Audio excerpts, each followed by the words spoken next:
అంటే ఆకాషు కొన్ని సంవత్సరాల తర్వాత హీరో అవుతాడు, సినిమా ఇండస్ట్రీలో ఉంటాడనేది నాకు ఆశ్చర్యం కాదు. ఎందుకంటే అప్పుడే ఆ ఆకలిని ఆయన కళ్ళల్లో చూశాను. అంటే ఆయనకి నేను ఇంకా ఇమ్మీడియట్‌గా పెద్దోడు అయిపోవాలి కదా! ఇమ్మీడియట్‌గా హీరో అయిపోవాలన్న కసి ఆ చిన్న వయసులోనే ఉంది. అంటే he wanted to grow fast. చాలా నచ్చింది ఆ ఎలిమెంట్. ఆ తర్వాత ఆయన్ని ఒక 2 భాషలు మొదటి సినిమా తమిళ్, తెలుగులో డైరెక్ట్ చేస్తూ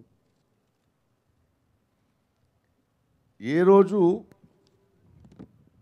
నటుడిగా మీరు నన్ను చూశారు. ఒక దర్శకుడిగా నేను ఒక ప్రయత్నం, ఒక మంచి కథ. బట్ ఏ రోజు నా దగ్గర రెండోసార్లు చెప్పించుకోలేదు.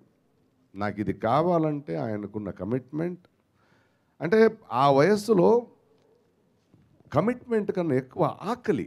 కెమెరా ముందు రావాలనే ఆకలి and the rehearsals used to do and 2 భాషలు ఆ వయసులో చేయగలిగింది. I was very impressed with that boy. And మీరు 'ధోని' లాంటి సినిమా టెలివిజన్‌లో చూసుంటారు. థియేటర్‌లో అంత ఎక్కువ ఆడలేదు ఆ సినిమా. మన తెలుగు వాళ్ళకి కొంచెం సబ్జెక్ట్ సినిమాలంటే అంత నచ్చదు. But you can feel his hunger more than his performance. But ఇది జరిగి నిన్న మొన్న అయినట్టుంది. అండ్ సడన్లీ ఇవాళ ఆంధ్ర పౌరుడిగా నా ముందు నించున్నాడు. ఒక విషయం మాత్రం చెప్పగలను. ప్రతి ఒక్క యాక్టర్, ప్రతి ఒక్క యంగ్ టాలెంట్ గ్రూమ్ అవుతూ they will finally sustain. But ఇలాంటి చిన్న కుర్రోడి నుంచి వీడిని చూస్తున్నాను కాబట్టి I'm very sure he's going to have a very long innings in Telugu cinema. ఎందుకంటే ఇది ఓడిపోయే జాతి కాదు.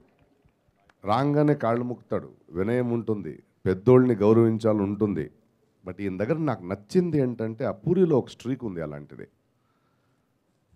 సంస్కారం ఉంది, వినయం ఉంది, కానీ చెప్పింది వినడు. తనకేం తెలుసో అదే చేస్తాడు. తను ఎంత అర్థయించుకున్నాడో దాన్నే చేస్తాడు. కావాలంటే మాకే